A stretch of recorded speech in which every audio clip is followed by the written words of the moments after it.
Olá, irmãos e irmãs em Cristo. Venho aqui hoje gravar para vocês mais um vídeo do meu canal revelando as profecias da Bíblia. E no vídeo de hoje é a série A Hora Final. Tema número 6, o momento solene. Antes de eu falar sobre este assunto, eu preciso da ajuda de vocês para se inscreverem no meu canal revelando as profecias da Bíblia. Deixe seu like, ative os sininhos de notificações para receberem o meu vídeo. Compartilhe com o maior número de pessoas que vocês puderem o conteúdo do meu canal. Preciso da ajuda de vocês. Agora vamos orar para fortalecer cada vez mais a nossa fé. Querido Deus e Pai, muito obrigado por esses minutos e segundos que o Senhor vai estar comigo neste dia do Senhor que começou hoje ao pôr do sol e que termina amanhã ao pôr do sol. 24 horas de adoração e louvor no sábado do Senhor chegou, meu Deus. Por isso, fique comigo nesses minutos e segundos que o Senhor estará comigo. Faça-me de mim o seu servo, para pregar a sua palavra para todas as pessoas, nações e línguas. Tudo isso agradeço e oro em nome do meu Salvador Jesus Cristo. Amém. Então, povo de Deus, vamos lá. O momento solene.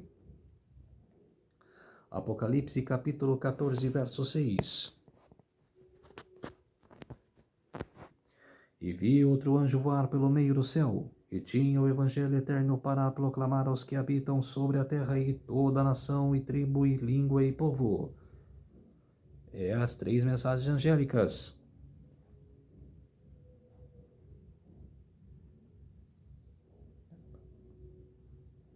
É as 3 mensagens angélicas. Aí outro texto, dizendo com grande voz: temei a Deus e dai-lhe glória, porque a vinda é a hora de seu juízo, e adorai aquele que fez o céu e a terra, e o mar e as fontes as águas. Quer dizer, está aí, ó. Está aí a primeira mensagem angélica, que hoje na igreja é proibidíssimo pregar. Por isso que eu tenho que pregar aqui no meu canal. Somente aqui. Porque nas igrejas eu estou proibidíssimo a pregar isso. E não é só eu. Todos que pregarem esta mensagem serão banidos. A igreja não aceita mais pregar essas 3 mensagens angélicas, que tem que pregar. Tem que ter 2 semanas de seminário, Daniel e Apocalipse, para pregar a profecia para quem quer ouvir, para alientar para quem quer ouvir. Precisa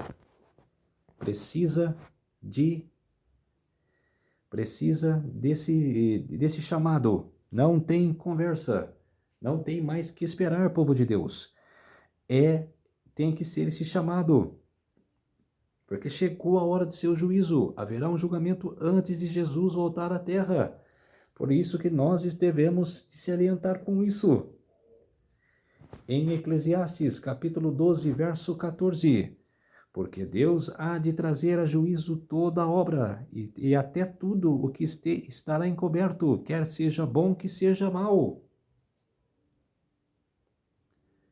E continua no capítulo 11, verso 9. Alegra-te, jovem, na tua mocidade.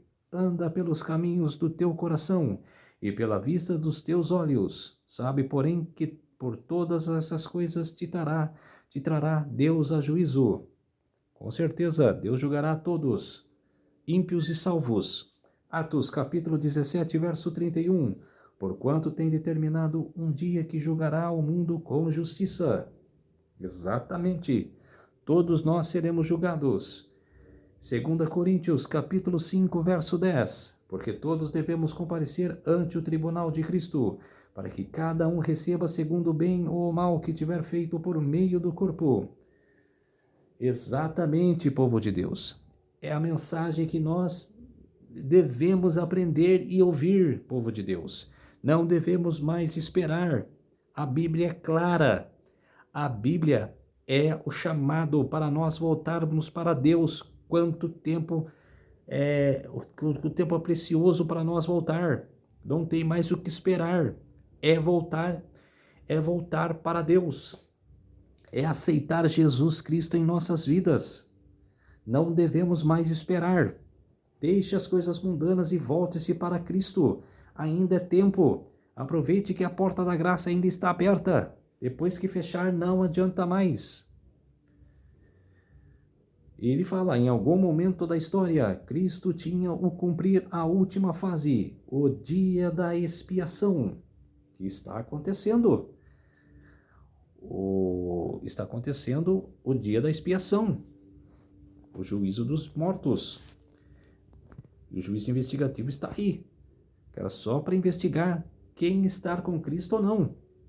Daniel capítulo 7, verso 9. Essa é a visão do julgamento que começou em 1844, que foi o Jesus entrando no sistema sacerdotal,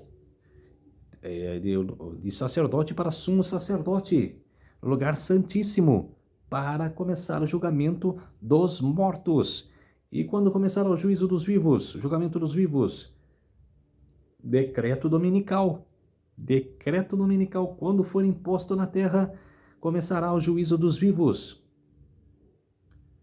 E continuei olhando até que foram postos uns tronos, e um ancião de dias se assentou. Quem é o ancião de dias? Jesus Cristo.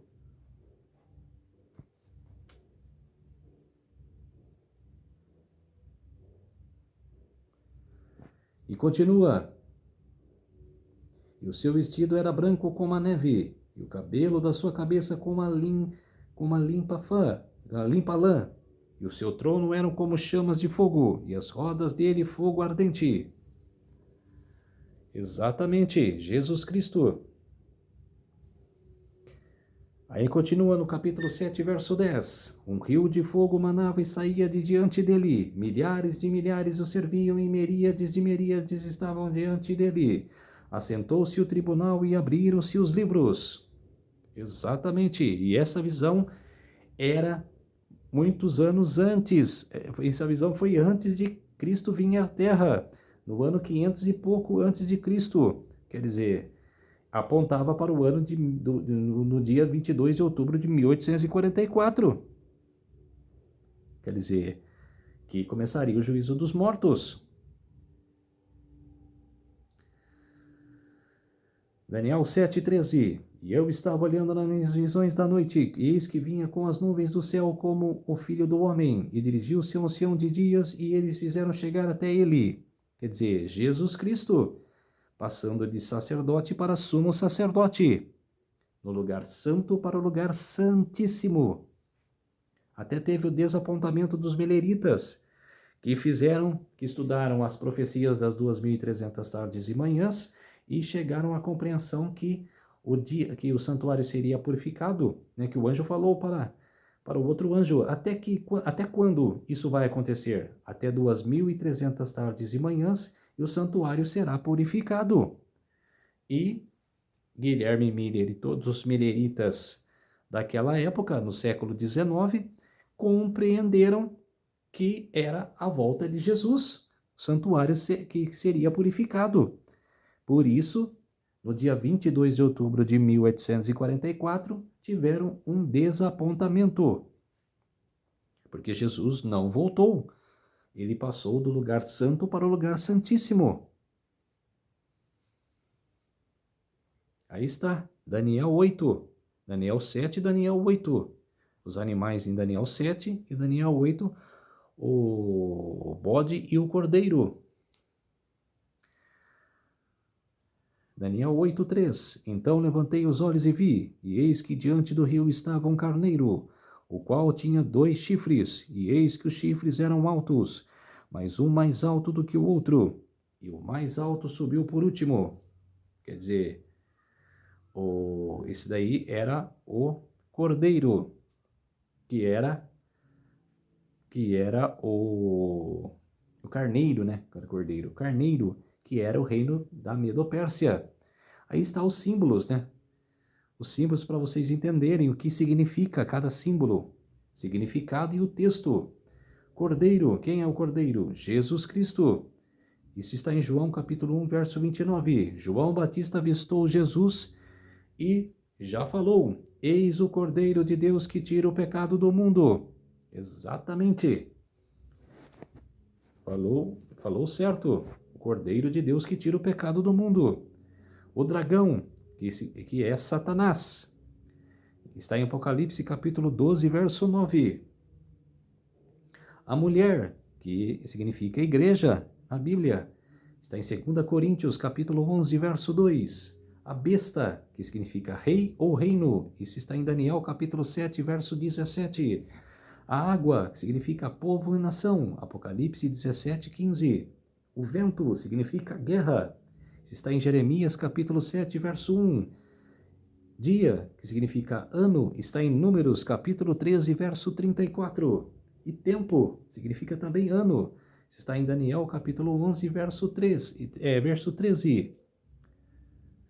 Aí Daniel 8, 20. Aquele carneiro com 2 chifres que viste são os reis da Média e da Pérsia.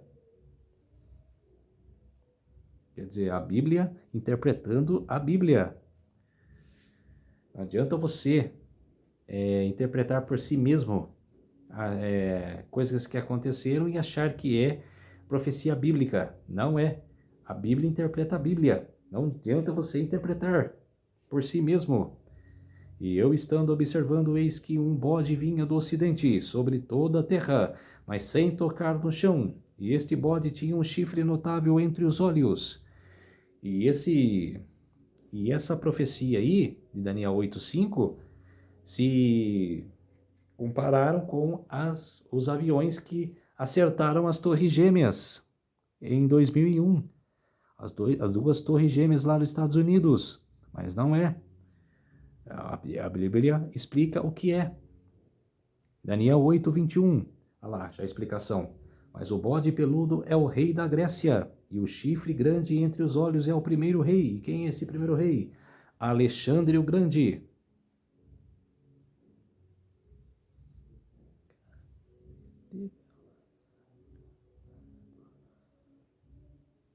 Aí está, rei Alexandre o Grande, que em 10 anos conquistou milhares de reinos, um reino atrás do outro. E o bode, em Daniel 8:8, o bode se engrandeceu sobremaneira, e nas suas forças quebrou-se-lhe o grande chifre, e em seu lugar saíram 4 chifres notáveis para os 4 ventos do céu. Eram seus 4 generais. Quer dizer, Alexandre o Grande morreu com 33 anos e 4 dos seus generais começaram a reinar.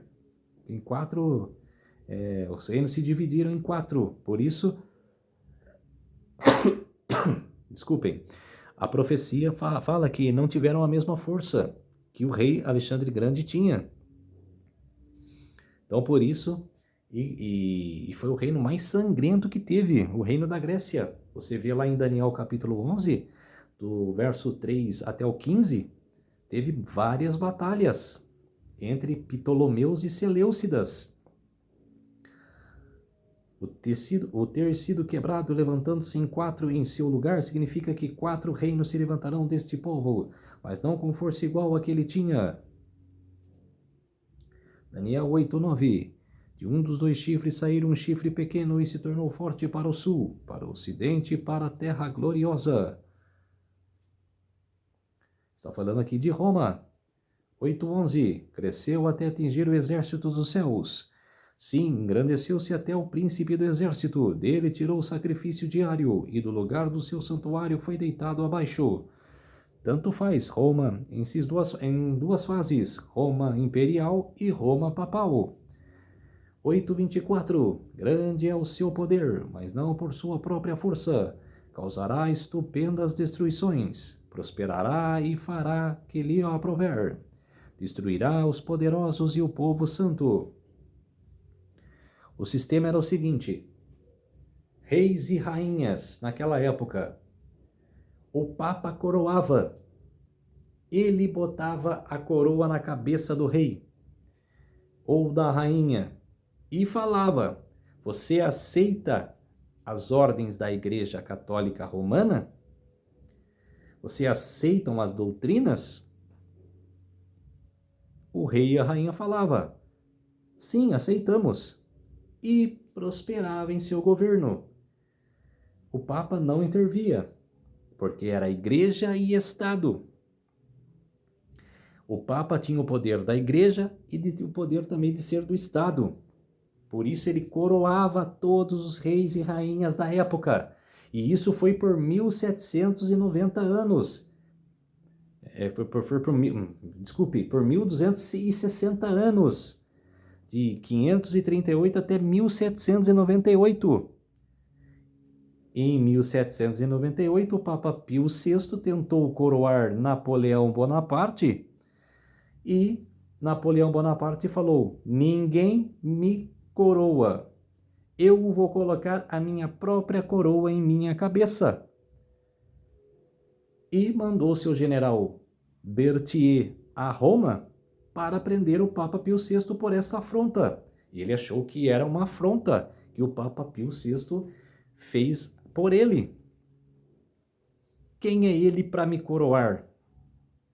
Então, quer dizer, o que os papas durante as eras fez com reis e rainhas, o Papa Pio VI não conseguiu fazer com Napoleão Bonaparte. Por isso, foi preso e morto em exílio. Por isso que, por 1260 anos, a Igreja Papal matou mais de 100 milhões de cristãos. E tem pessoas que ficam bravos com nós, que prega sobre isso. Se vocês duvidam, pega a história. Pega a história da enciclopédia e vocês vão ver que existiu. Vocês vão ver que é verdade. Lá tem muitas coisas mundanas, mas que existiram.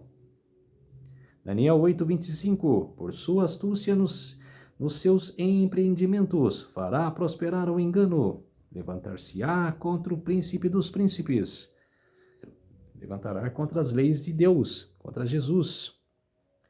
E 8:12. E deitou por terra a verdade, e o que fez? Prosperou. E como prosperou? E o assunto era muito sério, sobre os sonhos, que Daniel teve, que Deus dava para Daniel interpretar. 8:13. Até quando durará a visão do sacrifício, visão na qual é entregue o santuário e o exército a fim de serem pisados? Um anjo perguntando para outro.